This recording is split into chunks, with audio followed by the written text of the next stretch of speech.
président du Conseil constitutionnel, Maître Jean-Bernard Padari, a rencontré ce jeudi 2 janvier 2025 le personnel d'appui de cette institution. Cette rencontre précède la deuxième phase de la formation pratique sur les techniques de dépouillement des procès-verbaux qui seront prochainement transmises par l'Agence nationale de gestion des élections au Conseil constitutionnel. À cette occasion, Maître Jean-Bernard Padari a invité le personnel à faire preuve de sérénité pour garantir le succès de cette étape cruciale dans le processus de proclamation des résultats définitifs du scrutin du 29 décembre dernier. Présentant ses vœux, il a exhorté les agents du Conseil constitutionnel du TIAD à faire preuve d'assiduité et à s'engager dans un travail de qualité afin de permettre à cette institution d'exercer pleinement ses prérogatives en tant que juge électoral.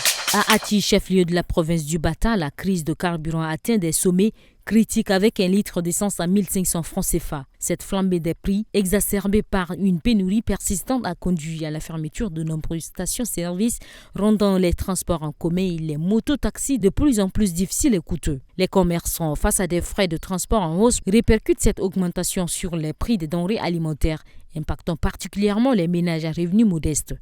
Les habitants expriment leur frustration et appellent les autorités à des mesures urgentes pour réguler le marché et garantir un approvisionnement stable afin de préserver leur quotidien.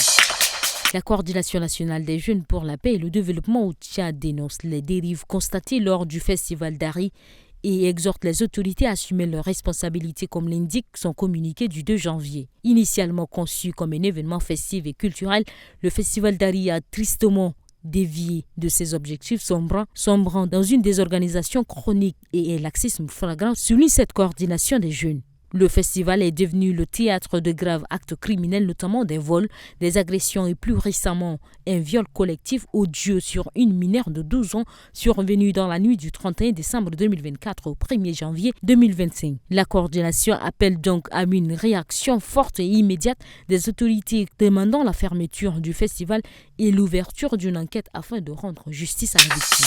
Suite aux déclarations de l'archevêque de Douala, Monseigneur Cléda, le 25 décembre, affirmant qu'une candidature de Paul Biya à la présidentielle d'octobre 2025 n'était pas réaliste. 3 évêques du Nord, Cameroun, dont Monseigneur Emmanuel Abo et Monseigneur Yaouda Yurgo, ont rejoint ces propos. Ils appellent à une prise de conscience collective dénonçant la souffrance des Camerounais et la dictature qui entrave leur expression. Monseigneur Cléda a souligné l'impossibilité de faire des miracles face à la réalité du vieillissement, tandis que Monseigneur Abo a interpellé les responsables sur l'urgence de mettre fin aux souffrances du peuple. Monseigneur Urgo a exprimé son ras-le-bol face à la situation actuelle, affirmant que le pire ne devrait plus survenir. Ces prises de position ont été saluées par le député Jean-Michel Nithieu, qui soutient l'idée d'une retraite méritée pour Paul Biya.